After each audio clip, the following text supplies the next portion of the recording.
రేపటి నుంచి మీ ఇద్దరి మధ్య ఏ గొడవ జరిగినా ఆ గొడవ వల్ల నా పరువు పోయినా గుర్తెట్టుకో, నీ బతుకు నా చేతిలో చాతపడి బొమ్మేరో.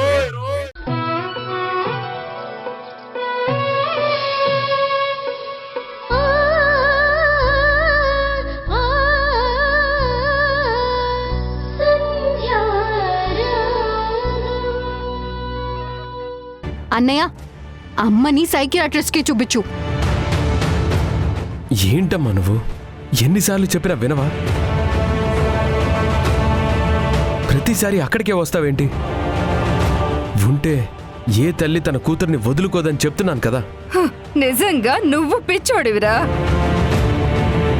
నువ్వు అడిగినా నీ చెల్లి అడిగినా, ఇదిగో నిన్నగాక మొన్నొచ్చిన ఈ పాప అడిగినా నీ భార్య మౌనం వహిస్తుందే తప్ప సమాధానం ఏమన్నా చెప్పిందా?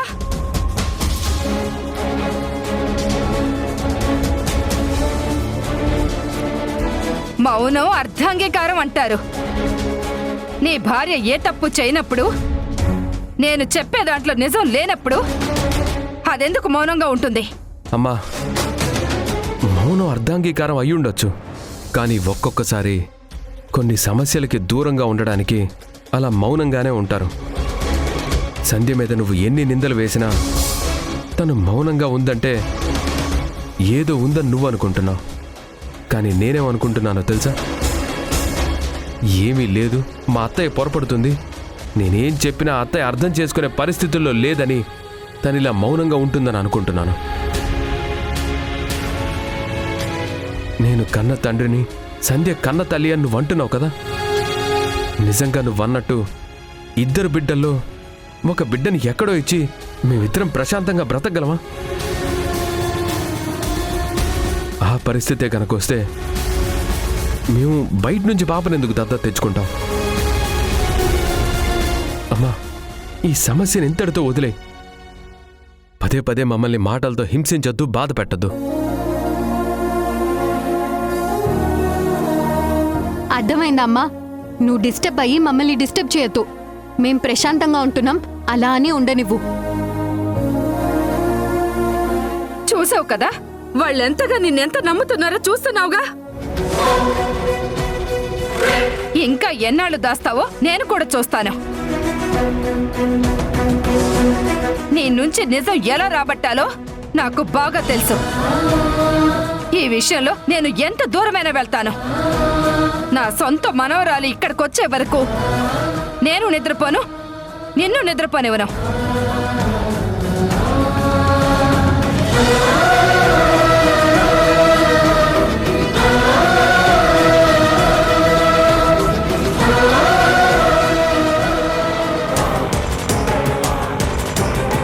అన్నా, త్వరగా పోనీ, ఆలస్యమైతే డాక్టర్ వెళ్ళిపోతాడు.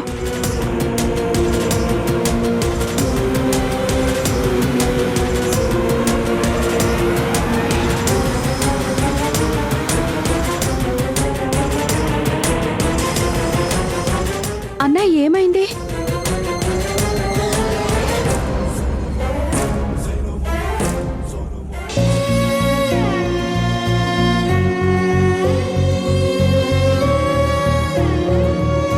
మాధవీలత గురించి ఇన్ని ప్రకటనలు ఇచ్చిన తర్వాత కూడా తను ఇంకా చూడకపోవడం ఏంటి?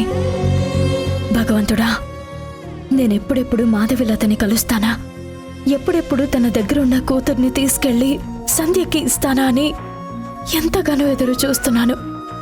నా సంధ్య మొహంలో ఆనందం చూసే వరకు నాకు నిద్ర పట్టదు.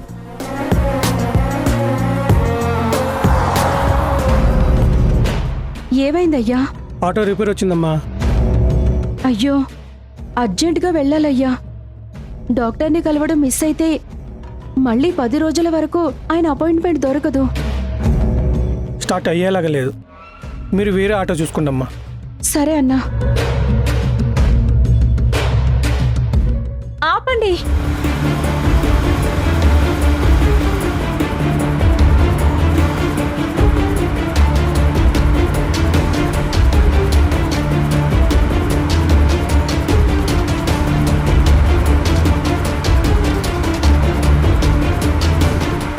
ఏమండి, ఒకసారి ఆపండి.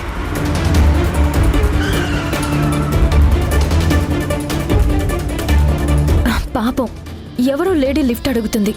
ఎవరూ వెహికల్ ఆపట్లేదేమో. ఈ ఎండలో ఎంతసేపని నిలబడుతుంది?